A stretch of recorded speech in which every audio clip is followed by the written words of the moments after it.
Marimo has great support for SQL and many SQL backends, and in this video I'm going to show you how to set all of that up. If you have a look at the left-hand side over here, you can see this little database icon, and when you click it, you'll see the data sources pane. What you can do from here is you can hit this Add Database button, and when you do, you're able to select from this long list of backends that we currently support. At the time of making this video, we supported these 10, but as time moves forward, we're definitely going to add more and more options here. But for now, what I've prepared is just this one SQLite database, so that's what I'm going to go ahead and click. The really nice thing about a SQLite database is that it's really easy to just go ahead and connect to one. You just have to point to a file. So that's what I've done here. For other databases, you might have to configure more here, but this will definitely suffice for this demo. Another thing that's good to note is that the default behavior is that we use SQL Alchemy to connect to a database, but you can also choose to go for SQL Model if you wanted to.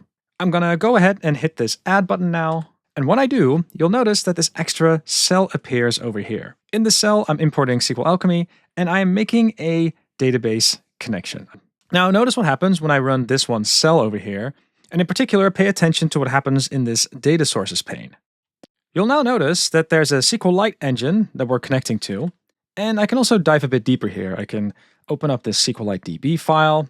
There's a database in here called main, and then there's also a table over here. Notice this plus icon that I can click that allows me to add the table to the notebook. So I'm going to go ahead and hit that.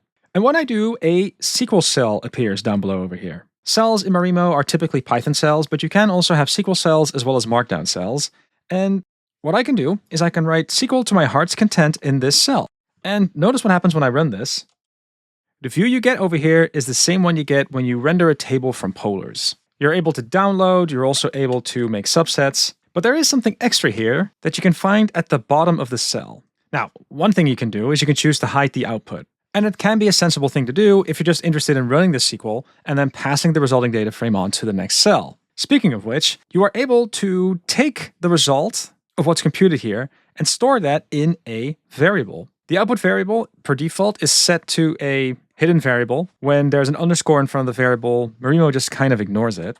But I can actually give this a proper name. So I could do something like, hey, this is my Pokemon data frame, let's say. And in this particular case, let's also just, remove the limit. And maybe let's write a proper SQL statement here. So I could do something like, hey, I want to select the hit points of the Pokemon, the attack points, as well as the kind of Pokemon. And now if I just start a new Python cell below, then you see that I have a polars data frame. And that's definitely kind of neat, because from here I can do all sorts of plotting. So I've got a scatter chart over here that shows the hit points on the x-axis, the attack points on the y-axis, and the color of each dot over here represents the kind of Pokemon that it is. And the data frame that I'm referring to over here was created by the SQL statement that you see above. So one cool avenue of thought here is that you can write SQL and then immediately use your favorite visualization tools from Python to make charts. But notice that it also works the other way around, actually. So what I can do is I can write a little bit of polars code. I'm keeping the operations really simple. I've got my Pokemon data frame over here, and I'm just taking the first 100 rows. But this does give me this new data frame over here, and I can just refer to it from a SQL cell. So I can hit this button over here to turn this cell into a SQL cell. I can do something like, hey, let's select everything from df edit. And df-edit does not exist inside of the SQLite library. But what I can choose to do is to use duckdb instead, and that is going to run this query in memory. And again, keep in the back of your mind, we're not running this on SQLite anymore. This is now definitely running in memory. But it is good to be aware that you're not just able to go from SQL to Python, you can also go from data frame in Python back into SQL via the duckdb extension that we've got.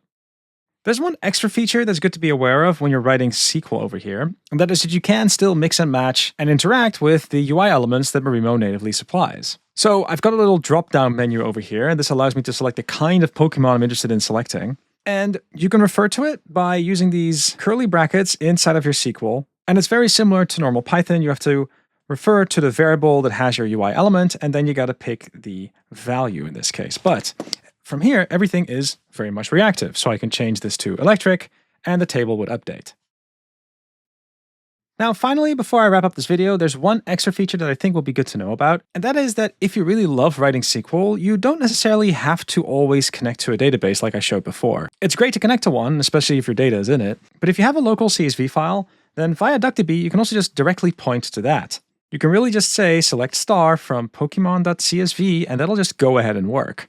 In fact, and this is mainly a DuckDB feature, you can also read Parquet files from here as well. There's functionality for it. So there you have it. Marimo has plenty of SQL support, such that you can definitely notebook away in SQL land as well. And even if you have many different databases and many different tables, we do offer a very convenient way to connect to them and to make sure that you can run your workloads right here from a notebook.